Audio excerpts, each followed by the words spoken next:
Então, a gente pode começar fazendo só uma prática de chegada, assim, só rapidamente, para a gente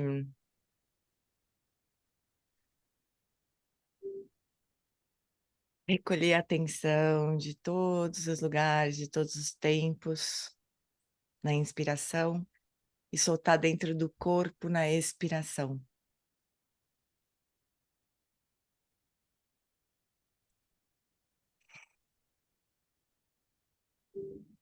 Solta toda a mente conceitual, todo o fluxo de pensamentos, de urgências, todos os conceitos dentro desse campo silencioso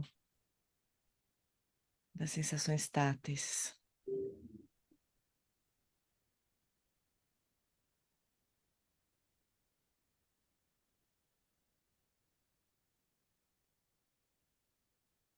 Então acompanha só por uns instantes a respiração acontecendo. Talvez você queira primeiro fazer algumas respirações mais profundas, mais lentas.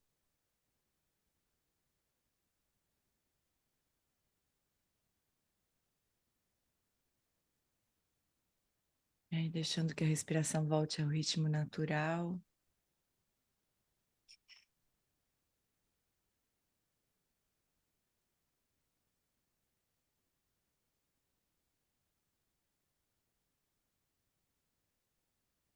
Então testemunha um pouquinho o corpo respirando livremente, sem nenhuma interferência.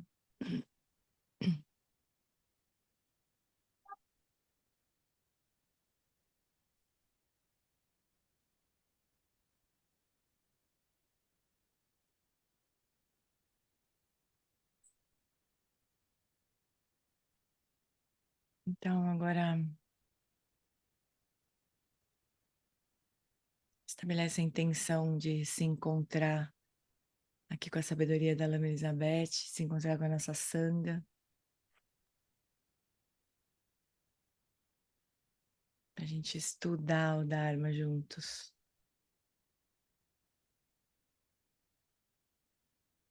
Muita alegria, muita gratidão, muita reverência.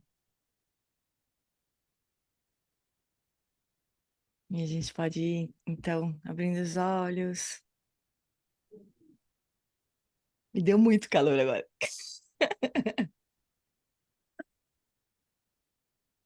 A gente pode se acostumar, né? De fazer um monte de grupo de estudo e tudo, mas é tão extraordinário, a gente não devia perder isso de vista.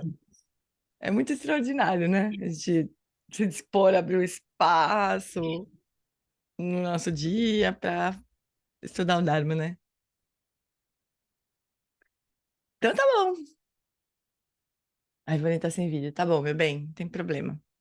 Quer ficar pelada? Eu acho que ela quer ficar pelada lá em Salvador, deve estar calor. Aí não quer abrir o vídeo. Então tá bom, meus bens. Vamos então ler juntos aqui?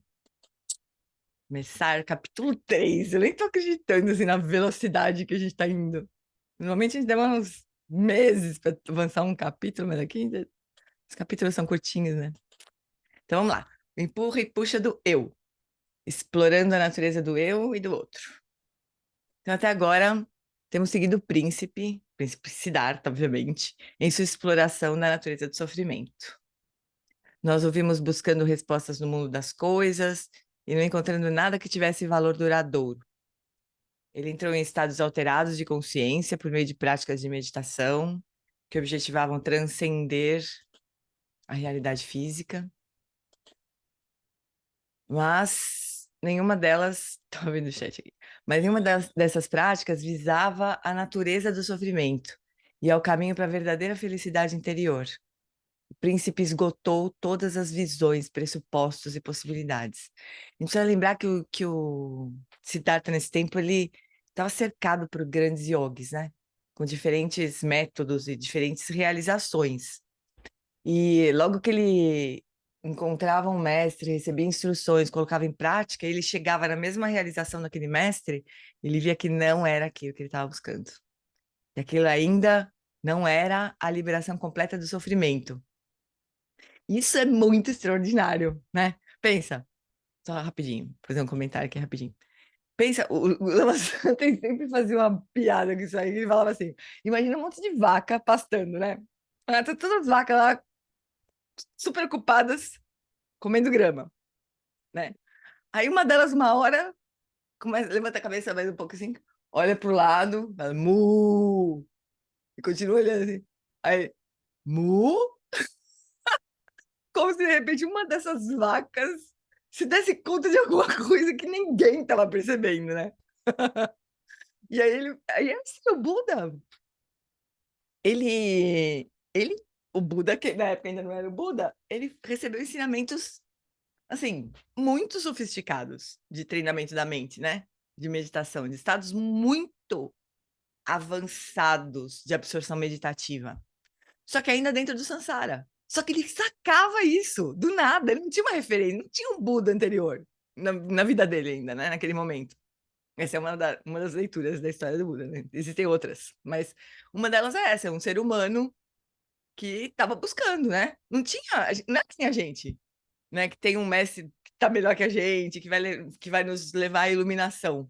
Não existia isso, ele estava ainda tentando descobrir o que era a iluminação, né? Isso é muito louco, gente.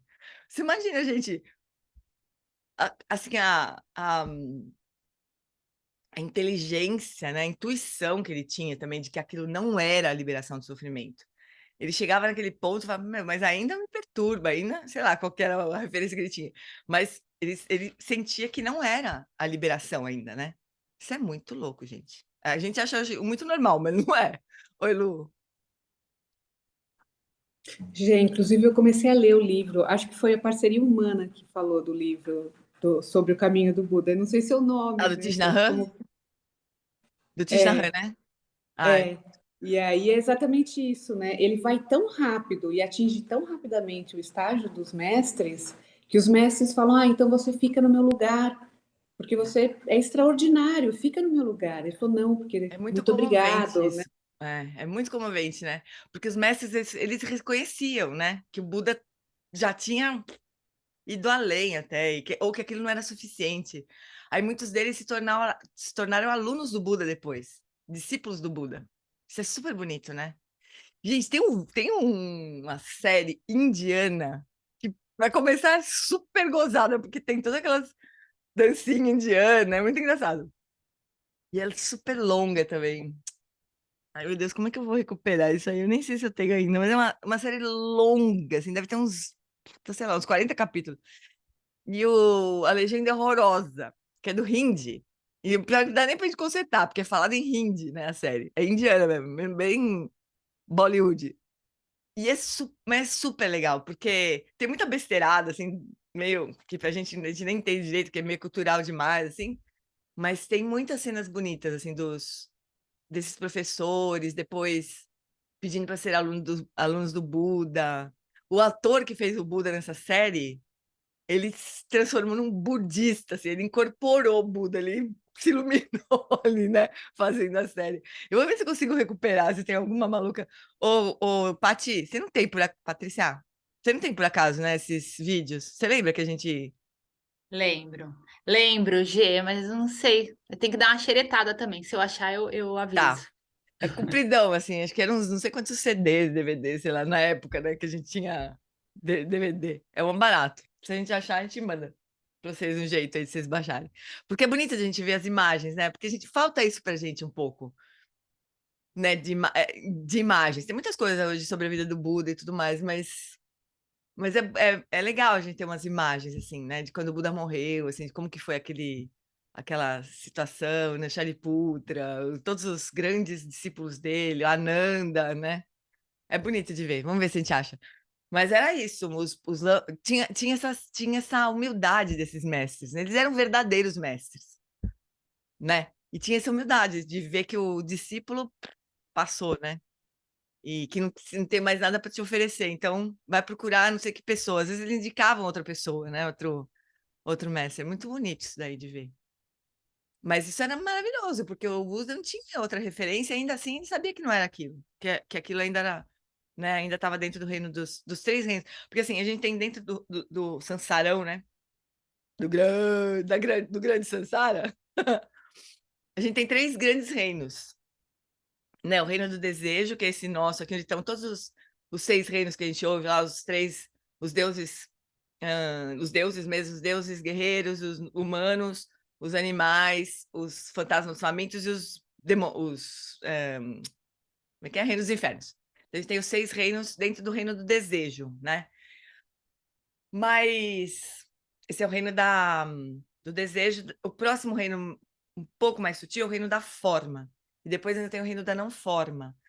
Todas essas existências aí, todos esses estados mentais que estão, essas mentes, né?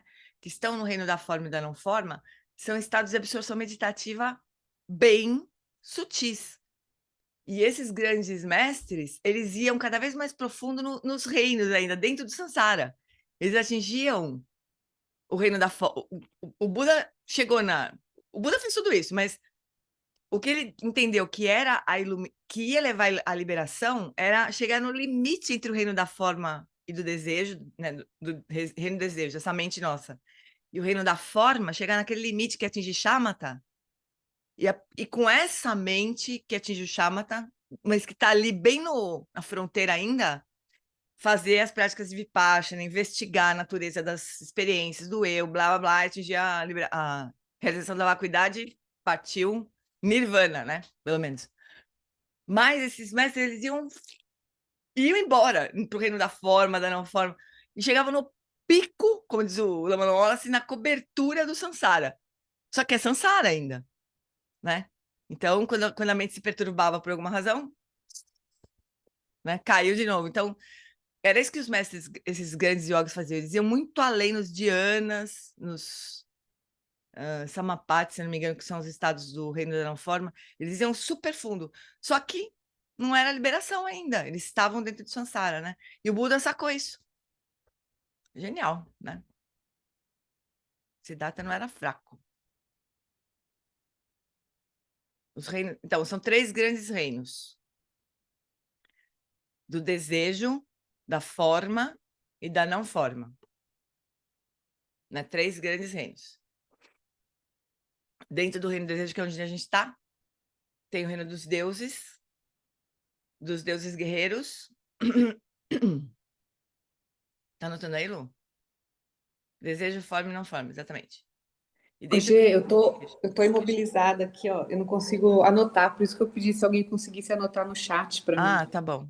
Desculpa. Vou ver aqui. Então, dentro do reino do desejo, tem o dos deuses. Todos os da forma e da não forma são deuses também. Mas são deuses do reino da forma, do reino... E tem os deuses do reino dos desejos. Tem os deuses guerreiros. Deuses invejosos.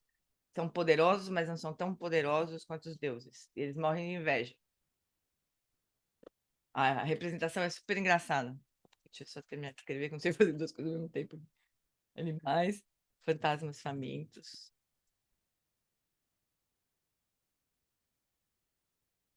Infernos. A representação dos deuses invejosos é... Eles têm uma árvore plantada na terra deles, que cresce, e dá os frutos lá no reino dos deuses. Então, eles morrem de raiva, né? Porque eles se matam para plantar. A representação é assim, como se se matassem para plantar, cultivar uma árvore, ela cresce e vai lá no reino dos deuses e dá os frutos lá, né? Então, eles morrem de raiva.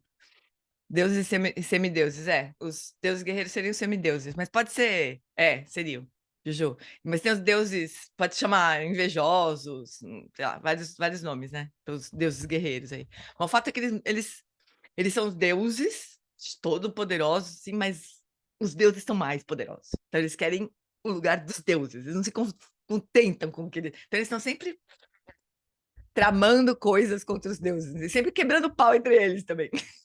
Lama Santana diz que todas essas histórias mitológicas que a gente ouve, né, dos deuses, são que aquelas tretas que a gente fala, como assim?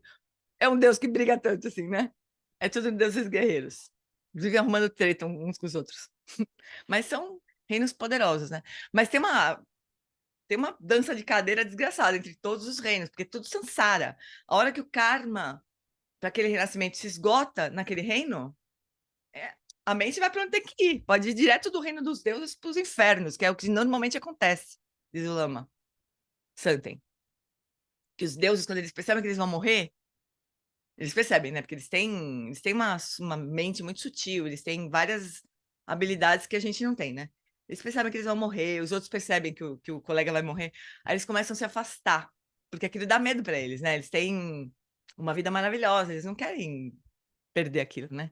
E aí o Deus que vai morrer, ele se sente muito abandonado, muito. Ele começa a sentir raiva, se ele morre nesse estado, ele vai direto para o reino dos infernos. Então é confuso essa coisa do samsara. Mas aí o Buda percebeu que não era isso, né? Que nenhum dos ensinamentos que ele tinha recebido levava realmente à liberação de qualquer um desses renascimentos, né? Isso é muito extraordinário. Vamos seguir.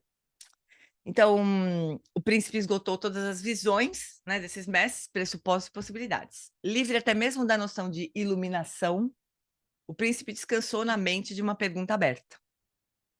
Uma mente não conceitual, né? Que não tem nem conceito de iluminação, nem nada, nem desejo de fazer coisa alguma.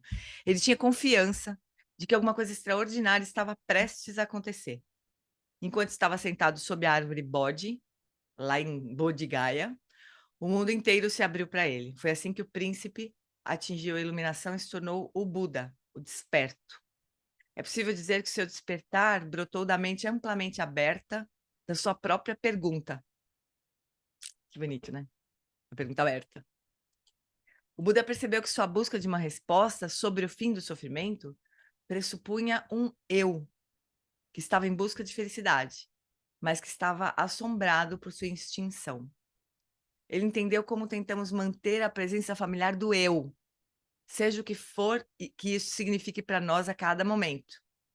Porque se a gente observar, se a gente investigar a cada momento o que é esse eu, a gente vai perceber que a gente usa várias coisas diferentes para designar o eu, né? Pode ser o que a gente está fazendo, pode ser algumas vezes a gente fala, eu sou professora, eu sou. A gente se sente que existe porque está fazendo alguma coisa, porque está desempenhando algum papel. Então, esse papel, naquele momento, a gente usa esse papel para designar o eu. Outras vezes é assim, eu tô com uma super dor de cabeça. A gente é o nosso corpo nesse momento. A gente usa o corpo para designar o eu. E assim vai. Cada hora é uma coisa, né? Não tem uma coisa que seja, é sempre de um jeito que a gente. É sempre uma determinada base de designação que a gente usa. Não é. Às vezes é um papel, às vezes é uma relação, às vezes é o corpo, às vezes é a mente. Quando a gente fala assim, nossa, eu tô super confusa hoje. A mente tá confusa. Mas aí a gente usa a mente para chamar de eu. Bota post-it, como diz o Eric. Vai botando post-it no eu, né? Nas coisas para chamar de eu. E são várias coisas diferentes, né? Então a gente tem esse hábito, né? Algumas vezes afirmamos, deixa eu ver. Algumas vezes afirmamos eu, algumas vezes nós protegemos eu, trazemos coisas desejáveis para o eu, empurramos as coisas indesejáveis para longe do eu, de modo que os parâmetros do eu estão sempre expandindo e contraindo. Todo esse puxar e empurrar ventila as chamas das emoções fortes. E com ainda mais afinco, tentamos nos convencer do ponto eu existo. Enquanto isso, convivemos com o terror de uma morte inevitável.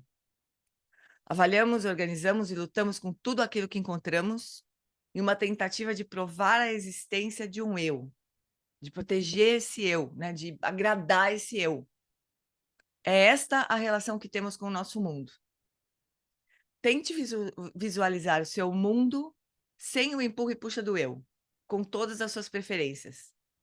Todo o seu esforço para encontrar uma base estável no mundo das coisas e proteger a si mesmo de experiências indesejáveis.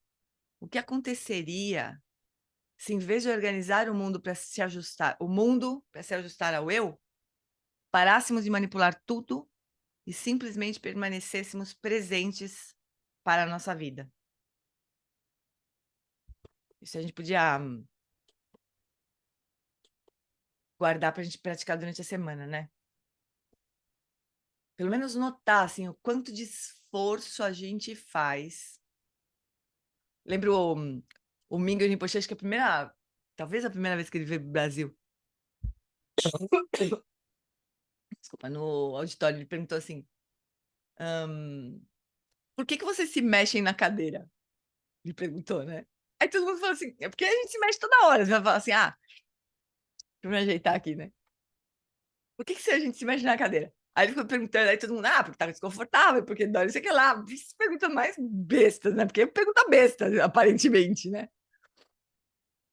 Aí o Gustavo Gitti, eu me lembro, tava do meu lado, fiquei com orgulho do meu amigo, ele falou assim, autocompaixão.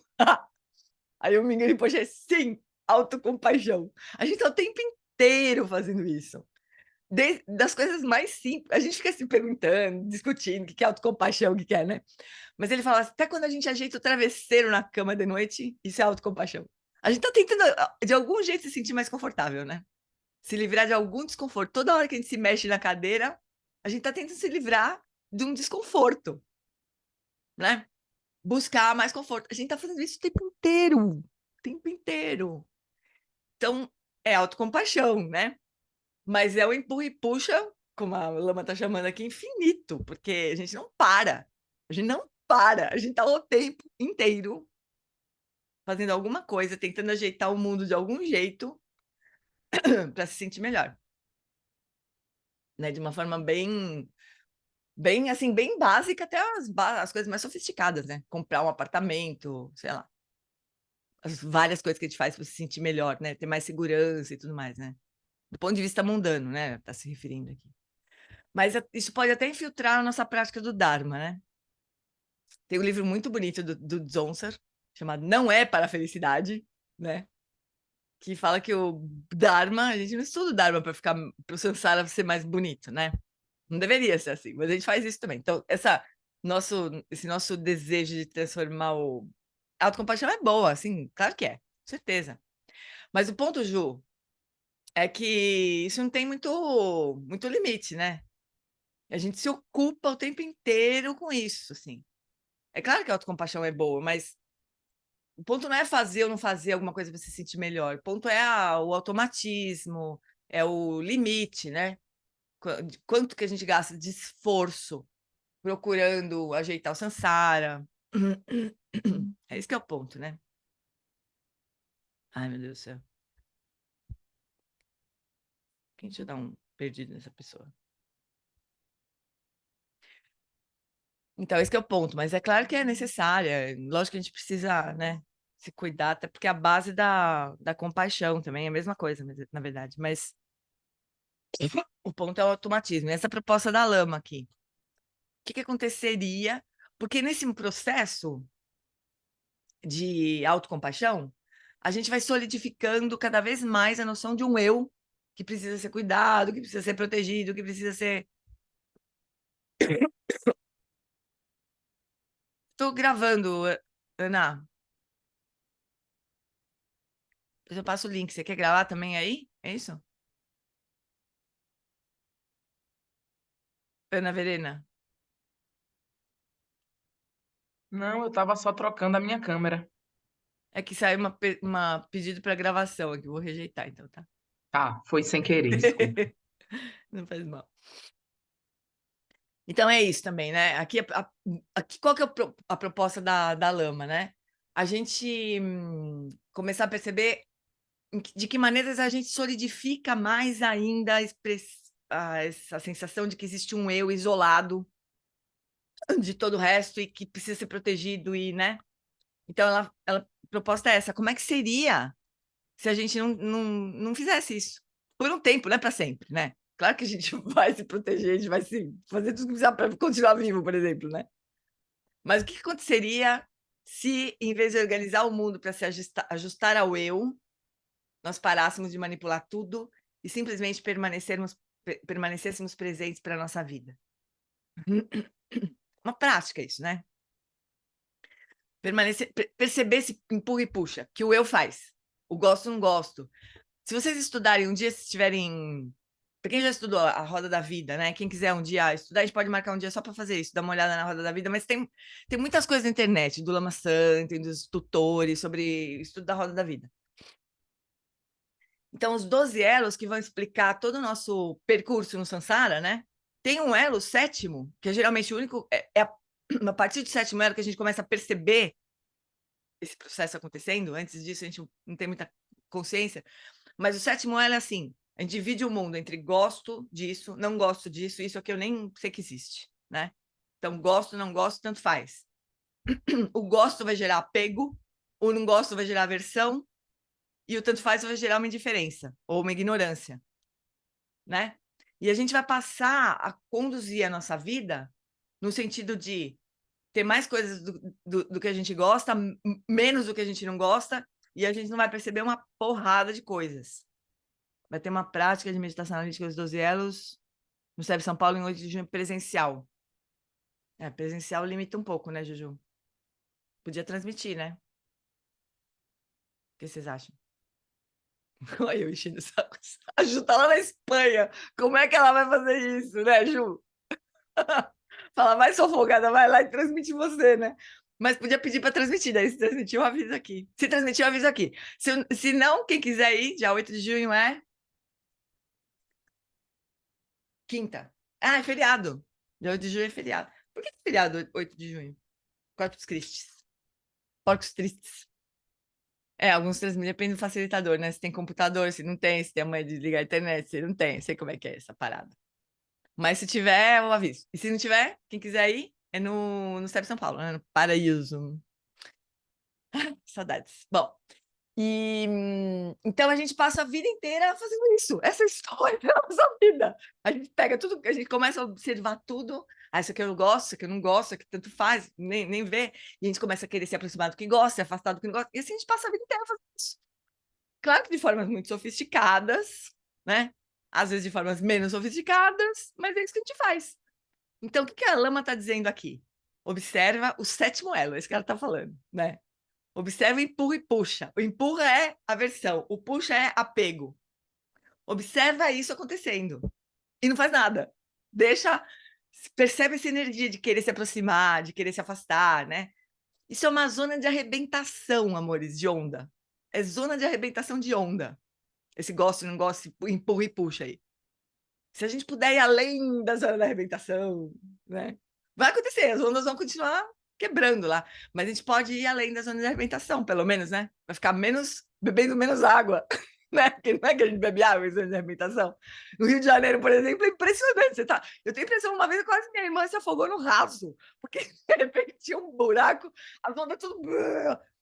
A gente passa a vida inteira assim, se afogando na zona de arrebentação, né? Não passa pela nossa cabeça ir além, né? Fazer o mar parar não vai rolar, mas ir além da zona de arrebentação é possível. Esse que é o ponto.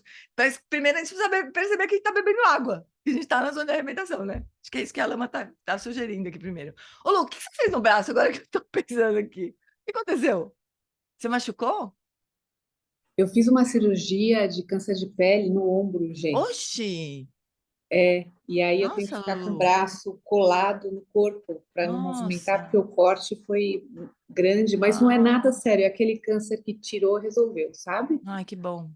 Quer dizer, Graças a Deus. que bom que é Não, isso. graças a Deus, É, tirou e tá tudo que certo. bom, Mas que aí eu bom. não consigo, tô Claro, meio travada, foi ontem. claro.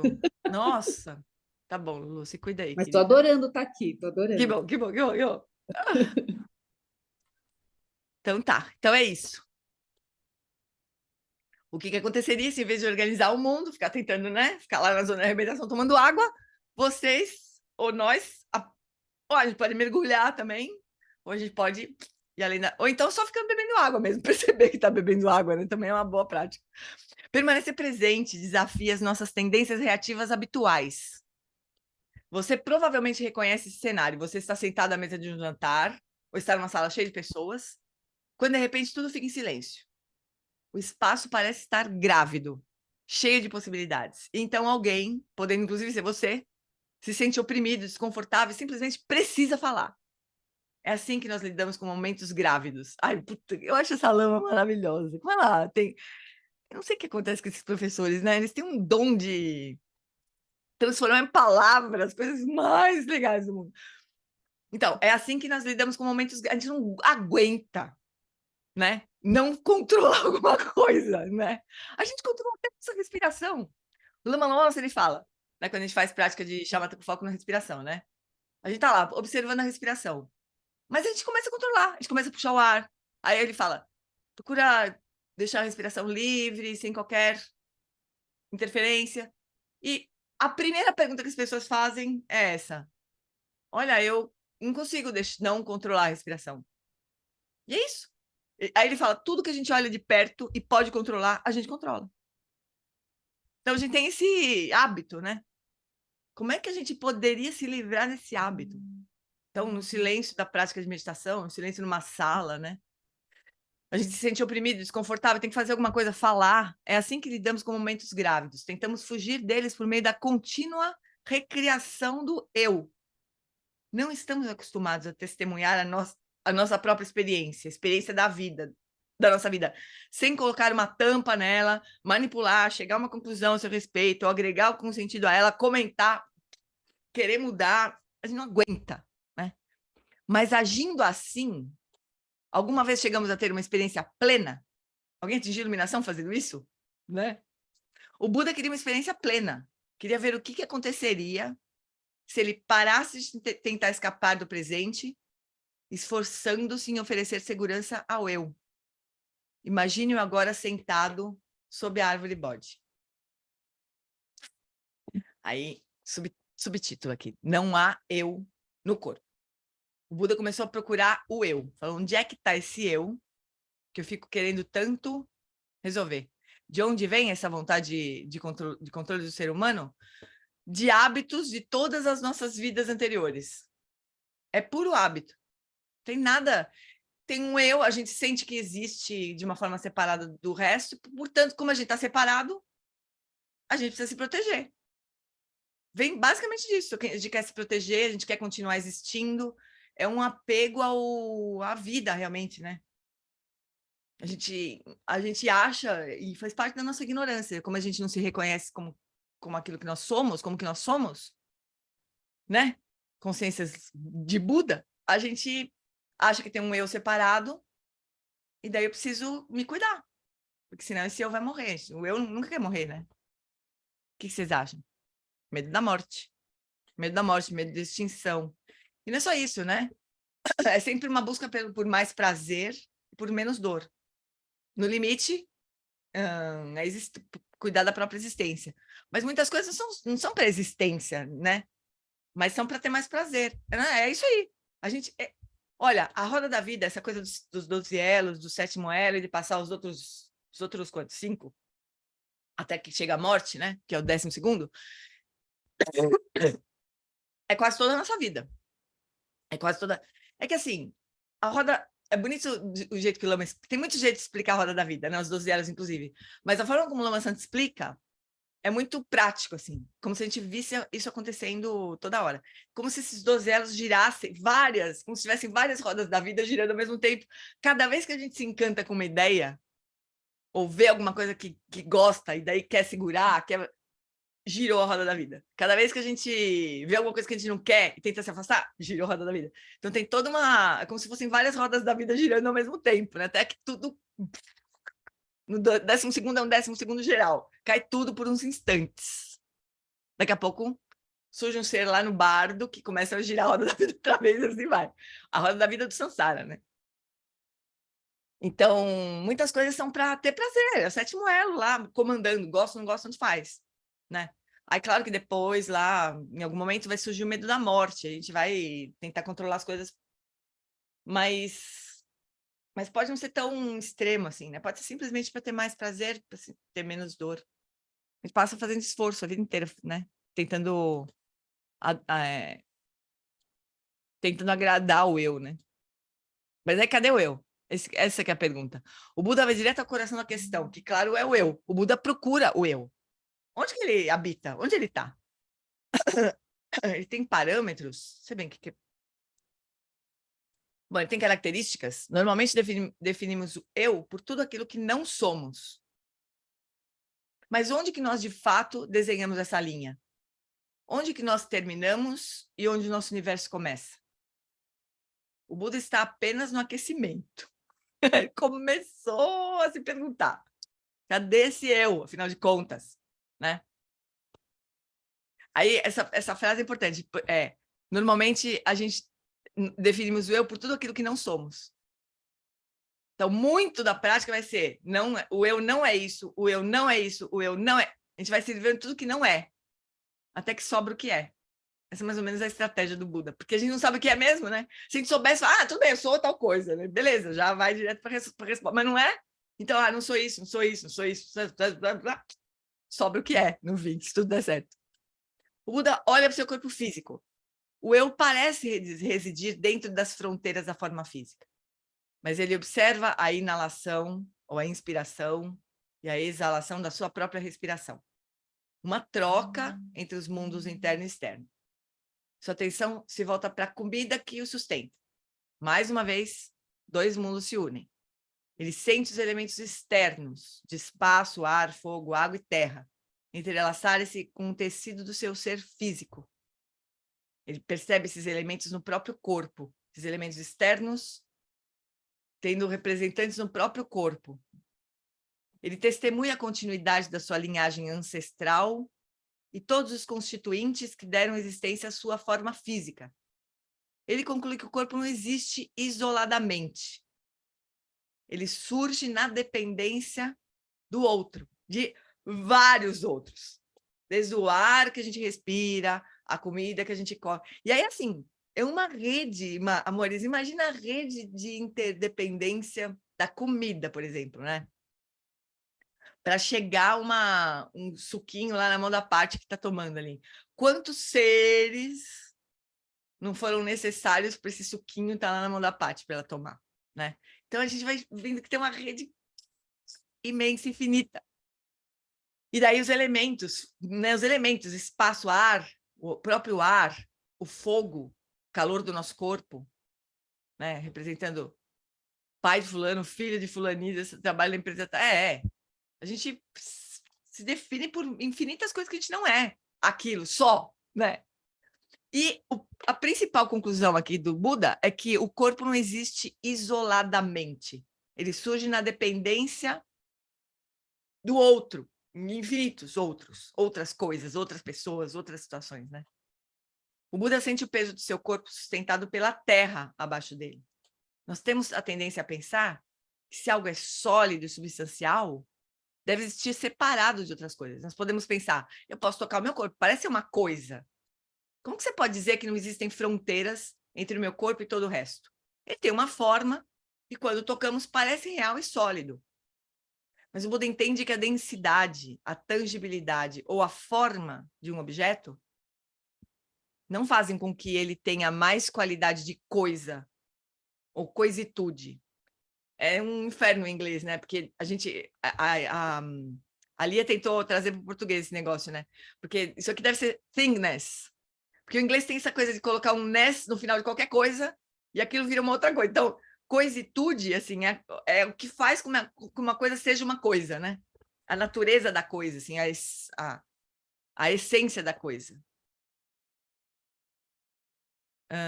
Solidez, mais ou menos, ele tá... Eu acho que, nesse caso, coisitude aqui, ele está querendo dizer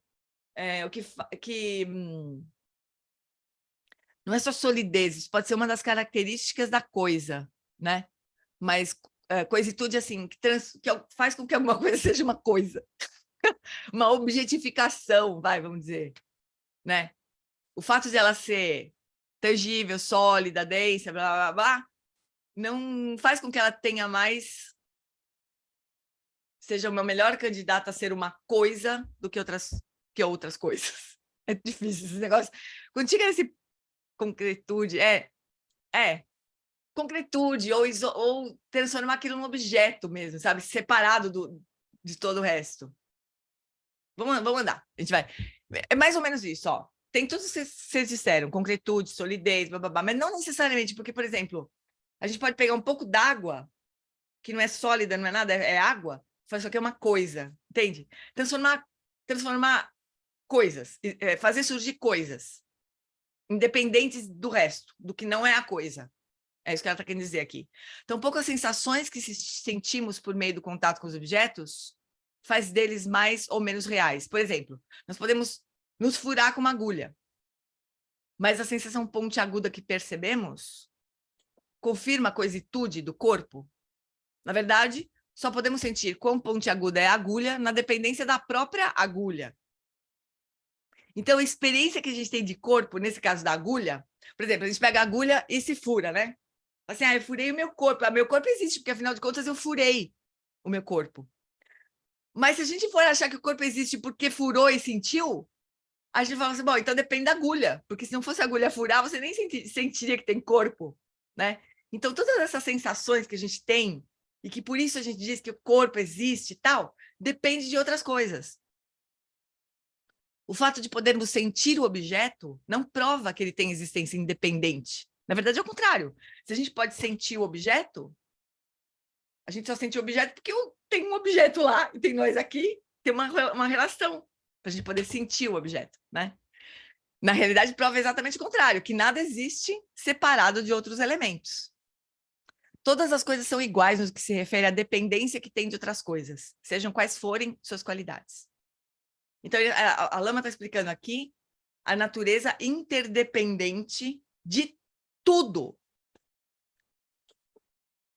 Não existe nada que a gente possa apontar, descrever, nomear, que não seja dependente de muitas outras coisas, né? Tem vários tipos de dependência. Não sei se a Lama vai explicar isso, mas possivelmente vai. Mas as coisas dependem das partes que elas têm, por exemplo, né? Essa caneta aqui, por exemplo, ela depende de muitas partes, que eu não consigo nem... Tem uma borrachinha aqui, tem uma tampa aqui, tem uma ponta aqui, tem a tinta dentro, tem essa... Como é que fala? Essa cobertura aqui de plástico, tem muitas coisas aqui. E se eu for tirando isso, daqui a pouco a caneta não existe mais, né? Então, a caneta existe na dependência das partes. A caneta também existe na dependência de quem fez a caneta, né? De tudo que precisou acontecer para essa caneta estar aqui. Então, muitas causas.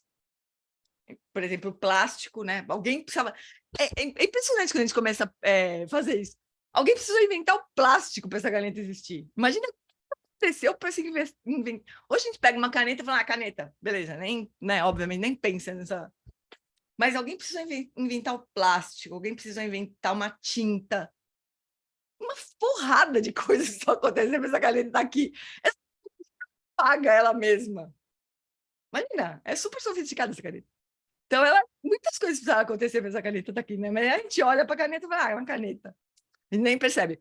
Mas ela não existiria não fossem todas essas causas. Elas não existiriam não fossem todas essas... Até quem me deu, que no caso fui eu mesma. Imagina quantas pessoas precisaram acontecer para eu existir aqui, né? E ela também existe na dependência da designação conceitual. Eu chamo isso de caneta, né? Porque escreve a minha e tudo mais. Mas, quer ver? Ela pode se transformar rapidamente em uma coisa de segurar o cabelo. Não sei se ela vai funcionar, porque ela tem uma borrachinha aqui que vai dificultar a parada aqui, mas... Pronto.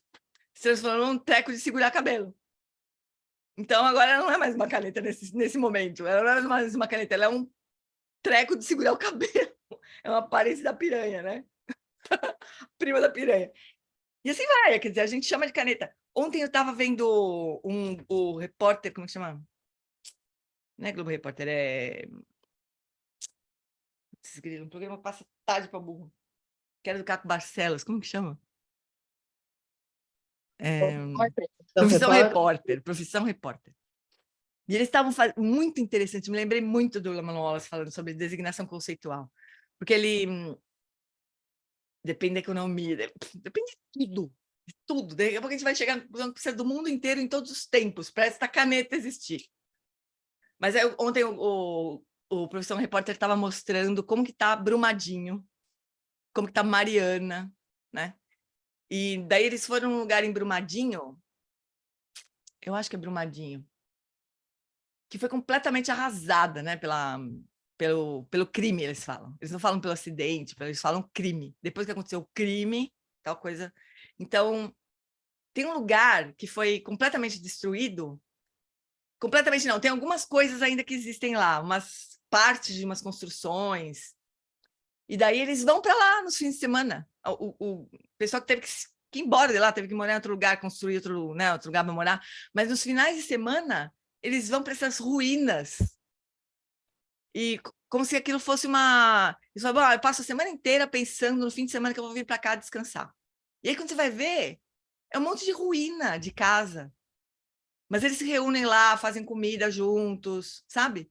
É uma forma de eles, sei lá, se sentirem ainda parte daquela comunidade ali. É coisa muito impressionante.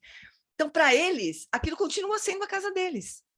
E a gente olha e fala, meu, aqui só tem ruína, só tem parede quebrada, né? Só tem lama. Mas para eles, eles continuam chamando aquilo de casa. Então, isso aquela casa existe como? Existe com base na designação conceitual que eles ainda dão, porque ainda é a casa deles, ainda tem uma história, ainda tem uma experiência, né, de casa. Então, aquela casa existe pelo poder da designação conceitual. É incrível, né?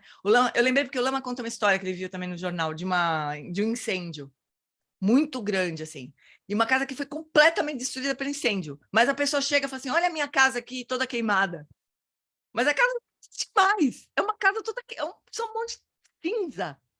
Mas a dona da casa fala assim, olha, essa aqui é a minha casa. Olha, tá toda queimada. Não é incrível? Mas isso é o poder da designação conceitual. Fala, cá. No Japão, onde teve os acidentes ambientais, tem uma região que a comunidade, bem onde teve o acidente, morreram muitas pessoas, eles colocaram uma cabine de telefone. E aí as pessoas vão até a cabine para ligar para as pessoas que morreram, entendeu? Nossa. E elas ficam, mas é super bonito, porque elas ficam conversando com elas e ritualizando os espíritos tal, Que bonito. e elas ficam, às vezes, horas dentro dessa cabine, Uhum. conversando com quem estava no acidente. É justamente nos pontos onde tinha um acidente, Que incrível, né? onde as pessoas morreram. Uhum. Muito Então, doido você vai isso. dizer que elas não estão conversando com essas pessoas que estão morrendo, que morreram? É um fenômeno nesse caso, não é um objeto, mas é um fenômeno, né? Quer dizer, para elas acontece aquilo. Elas estão conversando. Você vai dizer que não? Então, essa conversa com quem morreu existe de que maneira? Porque elas dizem que estão conversando com aquelas pessoas, né? Pelo poder da designação conceitual, né? Incrível, né? Então, essas são as 3 formas de interdependência. Eu não sei se a Lama vai falar sobre isso, mas só para a gente ir explorando um pouquinho. Então, o Buda, quando ele fala que alguma coisa é vazia, né? Depois a Lama nem vai falar essa palavra muito nesse livro, mas quando a gente ouvir falar sobre a vacuidade, tão difícil de explicar, então, a gente precisa lembrar logo assim, é vazio de existência independente, ou destituído de existência independente, quer dizer, tudo existe de forma dependente. É isso que quer dizer vacuidade, né? Não é assim, não estou simplificando, mas é por aí que a gente começa a entender. Não é, isso é um entendimento, não é realização, né? Um entendimento que tudo existe de forma dependente. E daí existem muitas formas, existem essas 3 formas de dependência, né? Bom, vamos seguir mais um pouquinho aqui.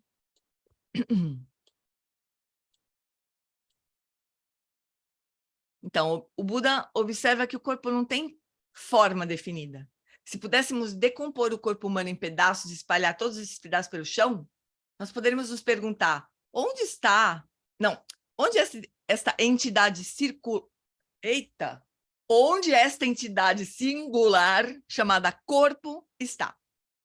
Como é que nós podemos separar o corpo das partes do corpo? Né? Se a gente... Aí tem...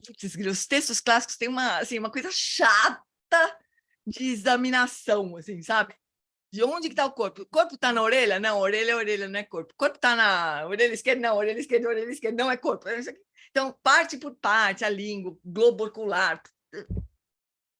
É uma canseira os textos clássicos sobre isso, né? Mas só para esgotar, para a gente não ter como dizer que o corpo está em alguma parte dele, né? Então, não é cada parte, né? Tudo é composto por partes. Foi o que o Buda percebeu. E nós definimos essas partes por meio de seus parâmetros. Puta, a Lama deve usar essa palavra parâmetros, que normalmente a gente fala de características, né? Então, as partes têm as suas próprias características. A orelha tem uma determinada forma, por isso que a gente chama de orelha, né? Ela não é o corpo. O corpo, a orelha é uma parte do corpo, mas a orelha não é o corpo, né? Ela é a orelha. Contanto que uma parte tenha limites, como todas as coisas têm, ela contém partes menores, até que chega nos átomos e nas partículas subatômicas e blá, no espaço. E com nossa mente racional, encontramos mais partes dentro da delimitação das partes menores e partes ainda mais diminutas, até que não conseguimos mais encontrar as fronteiras entre as partes. E quem poderia identificar algo sem delimitação? Aí não dá mais para dizer que existe alguma coisa ali, né? Desse modo, o Buda descobre que mesmo as partes não têm parâmetros verdadeiros. Ele alcança a realização, ele alcança a realização da incoisitude, da ausência de qualidade de coisa nas coisas. Ou seja, o corpo, que a gente chama de corpo, na verdade, não pode ser encontrado dentro do corpo. Não tem nenhuma parte do corpo que a gente pode falar assim, o corpo está aqui. Aí tem uma discussão assim, mas o corpo é o conjunto de todas as partes, né? Beleza, então corta todas as partes, tritura, do John Limpa falando sobre isso. Pega todas as partes do corpo, bota numa máquina de moer, coloca dentro de um saco e fala assim, tá aqui teu corpo. Ou não precisa nem moer, só quebra tudo, não perde nem um pedacinho, nem uma gotinha de sangue, bota tudo dentro de um plástico e fala, tá aqui teu corpo. Não é, não tá nas partes, tudo junto. Onde está o corpo, né? Aí surge toda essa explicação, a gente nomeia o corpo. O corpo existe porque a gente chama de corpo, né? Então, aquela coisa da designação conceitual também vale para o corpo. A gente olha, por exemplo, eu olho para minha mão, eu não vou falar assim, aqui está uma parte do meu corpo, sei lá, eu vou falar, putz, é o meu corpo, sei lá, a Lu, sei lá, ela pode pensar assim, putz, eu fiz uma cirurgia no meu corpo, foi numa parte do corpo, mas ela não vai dizer, né, que a parte do corpo é separada do corpo, faz parte do corpo, mas quando a gente vai procurar o corpo, a gente não consegue encontrar o que é o corpo. Se a gente tirar a cabeça, deixa de ser um corpo? Se a gente tirar um braço, deixa de ser um corpo? Quando que deixa de ser um corpo? Né? Quando passa a ser um corpo? É tudo pelo poder da designação conceitual. Isso é muito louco, né? Quando é que... Vamos usar esse exemplo. Tem um broto de uma flor, uma semente. Daí uma flor brotando, né? Tem uma hora que a gente olha para aquele brotinho, a gente chama de flor. A gente fala assim, olha, que horas que a gente começou a chamar de flor? Né? Que momento que a gente começou a chamar de flor? Exatamente, assim. Quando que deixou de ser broto, passou a ser flor? E quando é que deixa de ser flor? Tipo aquela história da casa toda desabada. Que horas que ela deixou de ser casa? Para o dono da casa, por exemplo? Nunca, né? Então, como é que as coisas existem? Quando é que... O Lama Nossa pergunta isso e já responde. Quando é que uma flor passa a ser flor? Quando você diz que é flor. É simples assim. A hora que você começa a chamar de flor, não quer dizer que a gente vai chamar isso aqui de flor e vai estar valendo, porque não é verdade, né? Claro que precisa ter um bom senso, né? Tem que ser uma coisa que não contrarie a nossa inteligência, né? E que não... que tenha função também, que a gente nomeie as coisas de acordo com a função que elas têm. Então, o poder da designação não é tão assim aleatório. Eu vou chamar qualquer coisa de qualquer coisa e vai dar tudo certo. Não é, né? Não é tão aleatório assim. Mas é um processo de coisificação, como está dizendo a Lama aqui, né? Transforma alguma coisa em uma coisa.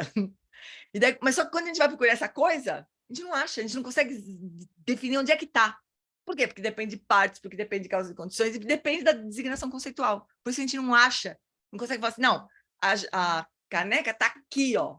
Aqui é a caneca. Não é. E que é a caneca? Sei lá, mas não consegue, né, apontar assim. Então, é isso, né? Então, Buda descobriu a incoisitude, ou a vacuidade, né? A Lama está usando uma palavra louca aqui, inventou uma palavra, unthingness, talvez, ou nothingness, não sei bem como que é a palavra em inglês, mas ela inventou uma palavra aqui para dizer que a gente não consegue apontar aquela entidade, assim, de uma forma independente, né? Nos Estados Unidos é outra coisa, exatamente. Flor é flor. Ah, flor é flor só nos países de língua portuguesa. Nos Estados Unidos tem outro nome. Mas ainda assim é a mesma coisa, né? Flower, seja lá o idioma que for, tem uma hora que aquilo passa a ser uma flor. E que horas que é essa? É quando você começa a dizer, é uma flor. A gente pode pegar um broto e falar assim, ó, isso aqui é uma flor, viu? Porque comparando o broto com uma flor de plástico, um broto de plástico, a gente fala isso aqui é uma flor. Isso aqui não, isso aqui é de plástico, né? A gente tá usando o broto para chamar de flor. Tá certo também, não tá errado, né? Mas eu acho que independência da gramática, Mas eu acho esse tema da designação conceitual, se a Lama for explorar melhor, a gente fala mais, mas é bem mais, acho que é a parte mais complexa. Vamos só terminar esse parágrafo aqui, ó. O Buda conclui que, embora o corpo pareça e funcione como aspecto físico do eu, ainda tá isso. Ele não tá nem pensando, tá falando do corpo, ele tá falando do eu, né? Se o corpo não existe de forma independente, imagina o eu, que tem base no corpo. Tem chance, né? Então, o Buda conclui que, embora o corpo pareça e funcione como um aspecto físico do eu, ele não tem limite, não tem fronteira. Não é algo que existe em si mesmo, ou a partir de si mesmo, como se fosse separado de outro. O Buda entende que o corpo é infinito. Ele depende de infinitas coisas. E ainda assim, ele experimenta o calor, a respiração e o movimento da sua forma física. Então, embora a gente não consiga encontrar onde é que está o eu, onde é que está que horas passamos a chamar de meu amor, meu namorado. Nossa, isso aí é uma maluquice. O meu ex-marido, ele era meu colega de turma, de faculdade, né? De farmácia. Primeiro, amigo, assim, colega, jogava bola, e eu torcia para ele, meu amigo. Tem um belo de um dia, não deu, né? Mas, como diz o Lama Santa, ele ficou mais lustroso. E aí nossa, acho que eu tô apaixonada. Eu quero que ele seja meu namorado. Que horas que foi que isso aconteceu? É muito engraçado. Porque às vezes a gente vê uma pessoa e desde o primeiro momento a gente fala, nossa, que cara lindo, eu quero casar com esse cara, né? Às vezes é isso, amor à primeira vista. Mas o Fábio, esse meu ex-namorado, ou ex-marido, eu já ouvi essa história. Teve uma que horas que foi isso? Eu tive um sonho, eu acho, com ele, uma coisa assim. E que eu olhei para ele, já não era mais o meu amigo, meu colega de faculdade, assim. Era o cara que eu queria namorar. Fui lá, namorei com ele, casei com ele. Me separei, mas casei com ele. É muito engraçado, né? Que horas que aquilo vira? Sabe, né? Mas tem alguma coisa no sutil, assim, que vira e a gente, namorado. E daqui a pouco não é mais também. Já deixa de ser, né? A gente sustenta essa crença de amor, paixão, achando que é uma coisa óbvia, mas é só energia fluindo, o Lama fala isso, né? Não tem nada a ver com ele, assim, é porque ele começou a mexer minha energia de um jeito que eu gosto, eu falei, ai, tô apaixonada. Não tem nada a ver com o pobre do coitado, ele só fez apertou uns botões certos lá. E daí, ai, tô apaixonada, né? É muito engraçado quando a gente começa a ver desse jeito, né? Mas é isso, a gente dá muito. O ponto é, a gente dá muito mais solidez, né? A gente coisifica muito mais as coisas do que elas realmente são, né? O corpo nosso é dependente de todo o universo. Tem uma hora, eu não sei se a Lama é nesse livro que ela fala, acho que não é, porque é logo no começo, acho que é a lógica da fé, eu acho. Ou é um blog, eu não sei. Ela fala que ela resolveu fazer uma torta de maçã do zero.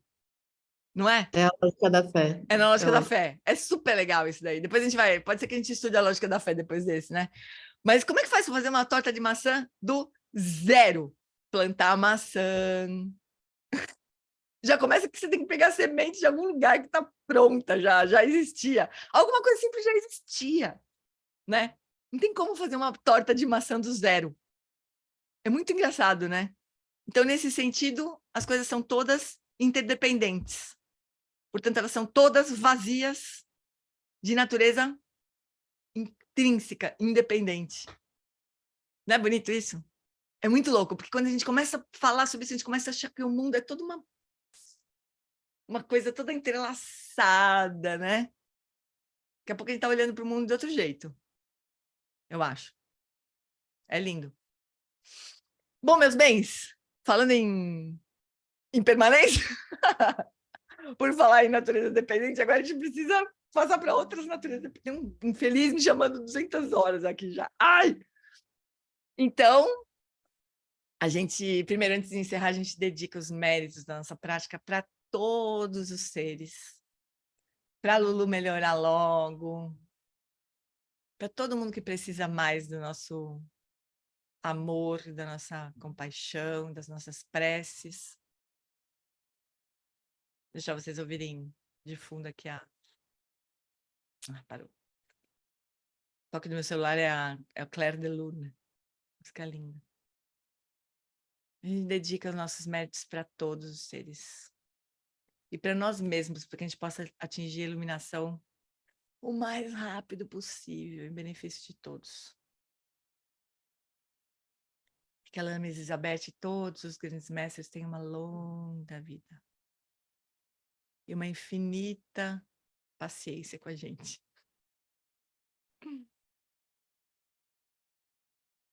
Então tá, meus bens.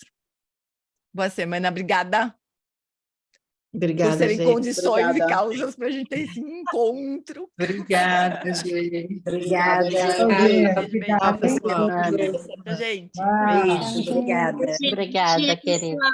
Um Beijo. abraço. Bom dia para todos. Obrigada, gente. Bom Obrigada. dia.